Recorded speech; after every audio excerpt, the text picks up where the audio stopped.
All right, today the stock plastic bumper comes off, and Hudson's giving Scott a really hard time making him work for it. And then we're going to put this anniversary rear bumper on here that Dan gave him. So we're going to install this in the back, steel stamp bumper, very nice. It'll match the bumper that he has in the front. And then we're also going to put this Badlands winch on there today. Maybe we'll get the roller fair lead light mounted. We'll see. And then we're also going to change his sway bar end links. Instead of having to unbolt these things on the trail and move them out of the way, he's got some nice Steinjager quick disconnects we're going to be installing. So a few little jobs today on Scott's Jeep.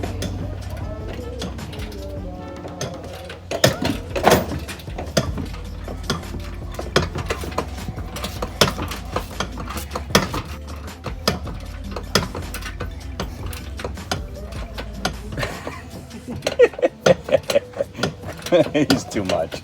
He's a Jeep dog. So that's the last one, and then it's just going to come off. So you got one out already? Yep.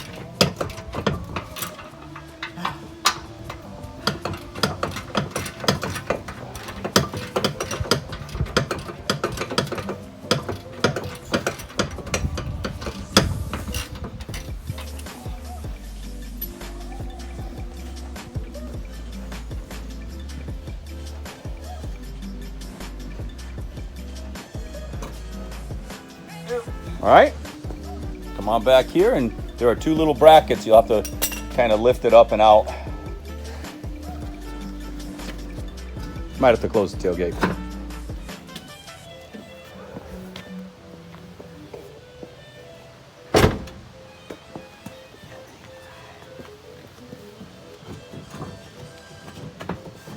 Those brackets are getting you? Yeah, tires limiting.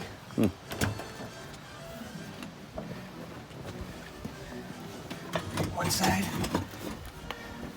Gonna make me undo the bracket portion inside, huh?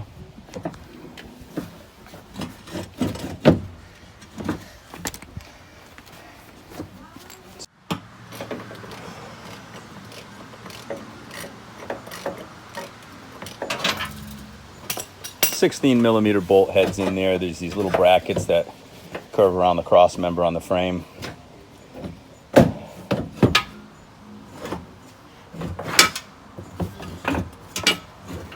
Nice. Oh, you can do bench presses with that. It weighs like what, 2.5 pounds? Oh, 400. So here's the anniversary steel stamp bumper. Nice looking bumper. Oh, that's right.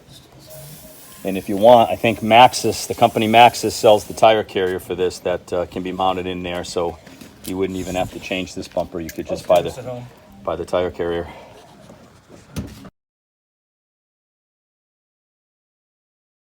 Okay, we're taking off the anniversary front bumper. We have to put a winch plate in here between the cross member. There are 8 nuts on each side on the end of the I-frame. These are 18mm nuts. You can see them right there on that side. And then this thing will come off and we'll get ready to put the winch plate in.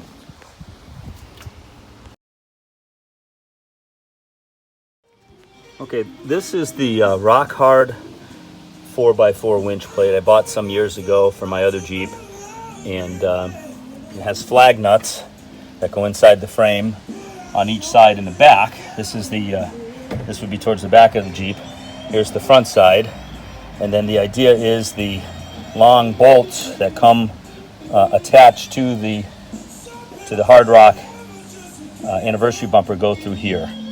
So that's what will happen to hold this thing into place. And then obviously it's slotted for the winch to center it.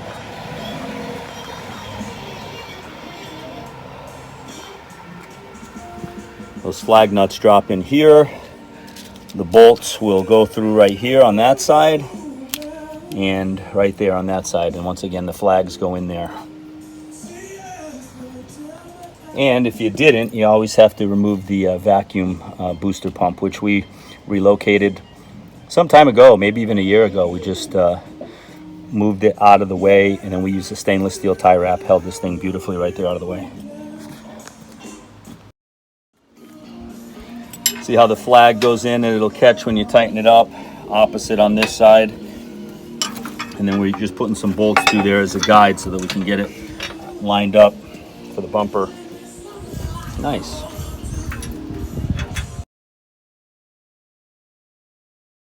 It's not going home now. So this is the Badland 12,000 pound winch, the ZXR 12,000. Gonna go on that winch plate right there and at least make self-recovery a nice possibility here for Scott. Beautiful, wow. Oh, and the cardboard looks so nice. The packaging looks wonderful. Oh, but Who gives a shit? this red tag is this way. It should be this way. I'm sorry.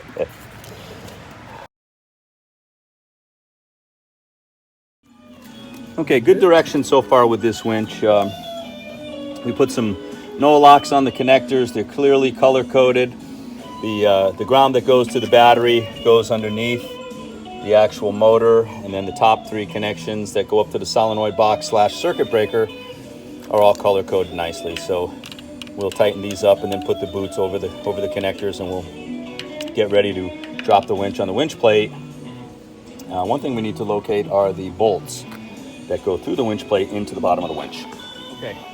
The Badland winch gives you this fusible link right here. It comes with the winch. So what we're going to do is, you never want to attach anything to this nut right here, because on both of these terminals, that's what actually squeezes. It's beveled under there and it squeezes the clamp on the post.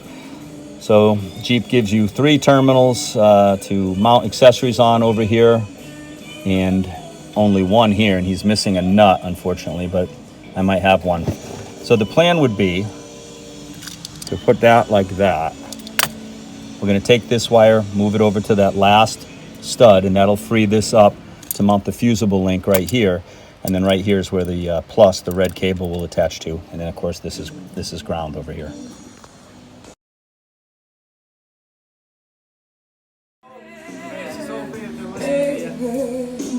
Got a lot going on. Got the rear bumper put on, but what you need for the Anniversary rear bumper, there are nuts inside here welded to the inside of this. Long bolts come from the inside and thread into this. And there's a special Mopar hitch, if you're going to run a hitch with this, that Scott will have to get. So because we didn't have that, even though the ends of the bumper were attached, it was floppy. So all we did is we just made a custom little bracket right there to keep everything solid until we get the proper bolts that thread into here. So looks good. It's nice and square. Huge improvement. Gorgeous bumper. Scott can decide if he's going to get the little, there are end pieces that attach here and they kind of tie into the bottom of the fender flare. He can get them or not. That's up to him.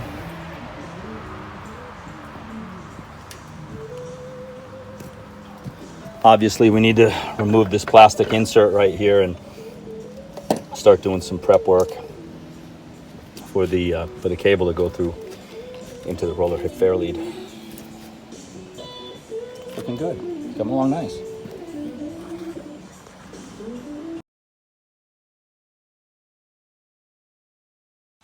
All right, so the winch is in place and the solenoid pack just kind of snaps on, and then you might be able to see there's some little brackets that go on the inside with some screws that kind of clamp on to hold it in place. Fits snug up against the grill, but they all do. And then of course the bolts are going up underneath through. So it's in place. We're just going to snug that up and start working the wires up to the battery. Very good so far pretty well.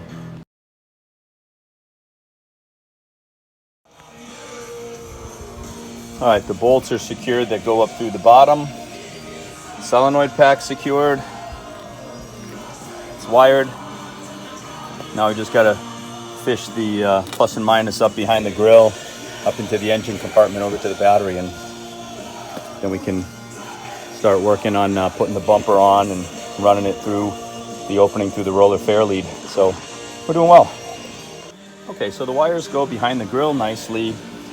They come up around the power steering pump reservoir, the air cleaner, around the fuse box. And then you can see the circuit breaker or fuse link that they give you is tied into the positive.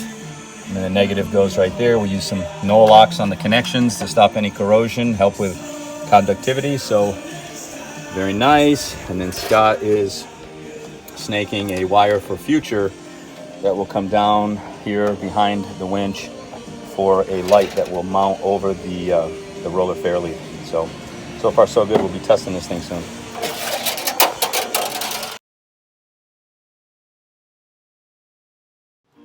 All right, a little custom work on the bracket. Scott had cut this all out of aluminum to fill that in rather than buy the piece. We just made it out of aluminum, but all in all, I think it's going pretty well. Put the hook on the winch. We'll put it in free spool and pull some out and test it.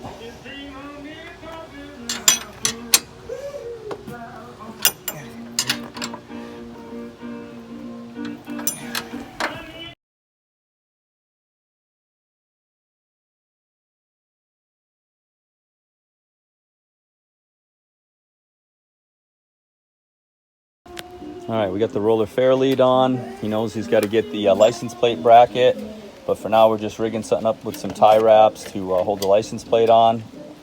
Dan has the long bolts and the hitch receiver, which will help out with the anniversary bumper in the rear. So it's going pretty well. Okay, what we did for now is we just put some tie wraps on here around the roller fair lead for the license plate. Scott's going to pick up the rubber isolator that goes inside here. He'll be able to put the hook, fold it right up in there nice and neat, and then get the license plate brackets with the two clamps that clamp on the roller fair lead. Then the whole hook will be hidden, but then we went and mounted the light as well for future. That cable runs up underneath here for his lighting relay switch pod assembly that he has. There's a look at the connections, the fuse link for the positive, the negative. Cables run around here nicely, down behind the grill, come out. We tested the winch. It's fast, it's quiet, and it works pretty good. It just needs to be stretched out under load and broken in. So we're in good shape.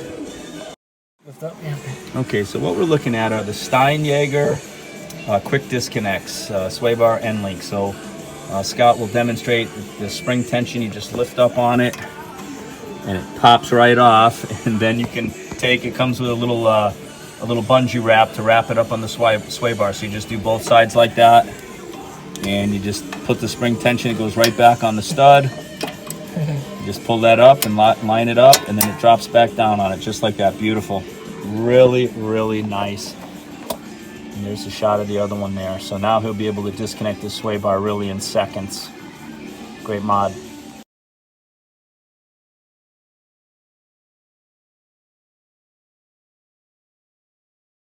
It was so smooth looking before. Yeah, but a winch is just essential. I love it, man. It looks great. So it's been tested. It's great. We put the sway bar quick disconnects in, rigged up a light for future. It's all mounted. Good shot of the quick disconnects right there, Steinjager. Very nice.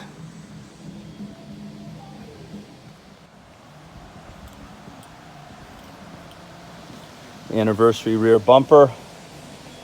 We've got the long bolts coming that thread into the back of the bumper, as well as the trailer hitch, which will go on there, and that'll secure it. And for now, we just made a little bracket right here to keep it steady. And there's Hudson. Very pleased with the job done today. All right, our last Jeep project for today. Scott just installed the New England off-road decal, which goes on the passenger side. That's the correct orientation if you're going to put the American flag on your vehicle. Very nice.